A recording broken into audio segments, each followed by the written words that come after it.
Thank you very much. Wow. Is everybody out of work?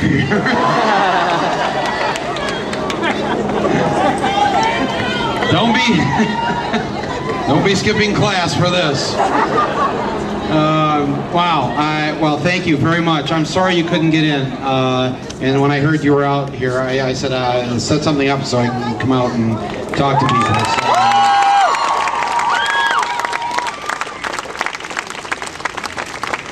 Was anybody inside there? Anybody? Can I say what I said? You don't mind hearing it a second time? But it'll look like I just made it up. Well, and I did actually 15 minutes ago. Now, listen, I came here to the Democratic Convention at the invite of the Congressional Black Caucus, who they are the stars of the early part of the movie, as they attempted in January of 2001 to voice an objection to the theft that took place with the election of 2000, and they were not allowed to speak, and so they invited me here to speak, and I was very honored by that. This, I have to say, this must be a horrible time right now for George W. Bush.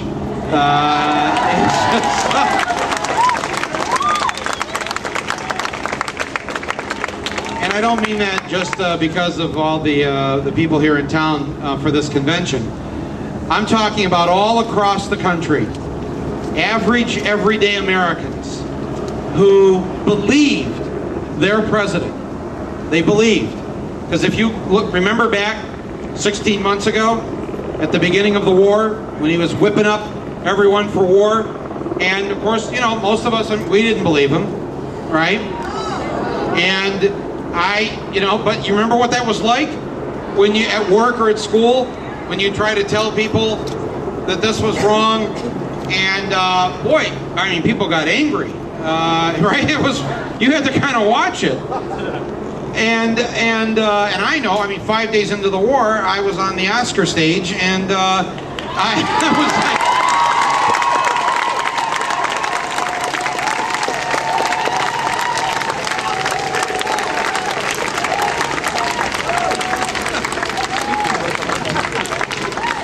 this one for Best Picture? They'll never let me back on that stage. That's okay. But you know what's great is that when I was a kid, the Vietnam War was going on, it took the American public years to learn the truth and to come around to be against the war. My friends, this time it just took months. We're getting better. We're getting better at it.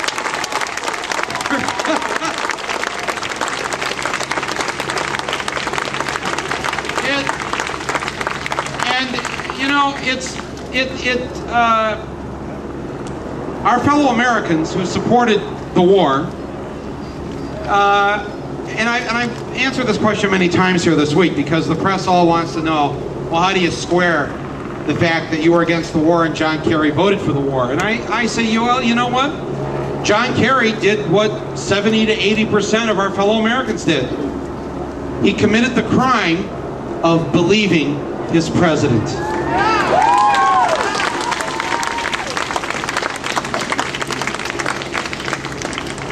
That's right. You're supposed to be able to believe the president. You're supposed to. Do any of us here hold anything against our friends and neighbors and family members who initially supported the war but no longer do? Do we hold it against them because they believe their president? Because if you don't have that, if you don't have the basic minimum, which is to be able to believe what comes out of the mouth of the president, what are we left with? What are we left with? And so it's none of us here sit I said, what are we left with? He said, Cheney. I'm just your warm-up act. You're next, sir. You're coming up here. No, but it's like a soldier stopped me a while ago, and he said to me, I was on a ship off Iraq when the war started, and they showed the Oscars on the ship, and we all booed you when you said that, and I was angry at you for saying that. And he said, I've served a year there, and I just want to apologize to you because we were lied to about why we were sent there, and I just want to apologize. And I said to him, sir, you do not apologize to me. We, the American people, apologize to you. We apologize to you for sending you off to war, to line the pockets of Halliburton and the oil companies. Please accept our apology.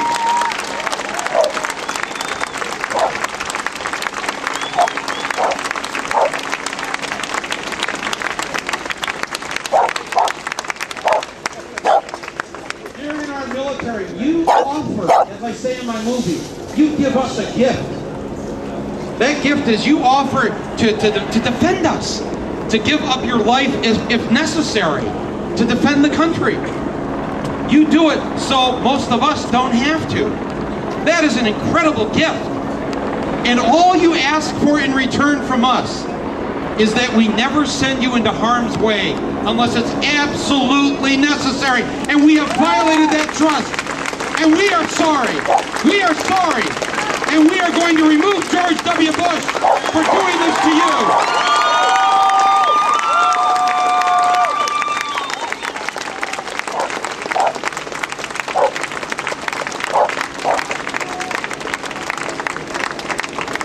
And what about all the dead Iraqis? What about that? That's exactly right. You know, that story in the New York Times a few weeks ago, 50 airstrikes, 50 in those first weeks, and they were 0 for 50 in dropping the bombs. 0 for 50 in hitting the target and killing the Iraqi leadership. 0 for 50. So those bombs dropped on civilians. Thousands, we don't know how many, thousands of Iraqis died as a result of that. And if you pay your taxes like I do, you and I paid for those bombs. Our names are on those bombs. And we owe it to the Iraqi people to undo this and to make amends for what we've done to their country. And the U.S. troops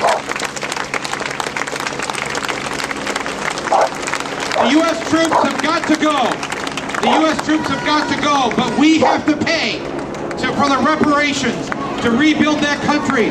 That is our responsibility now. And our own people will have to suffer as a result of it. We will not be able to build new schools. We will not be able to take care of our grandparents as they get older, because we will have to rebuild this country that we helped destroy. A country whose brutal dictator was supported by us in the 1980s, where we provided him with the weapons of mass destruction. We did this. He was our Frankenstein. Just as Osama bin Laden and the Mujahideen was funded with $3 billion of our tax dollars. When are we going to stop playing Dr. Frankenstein? When is this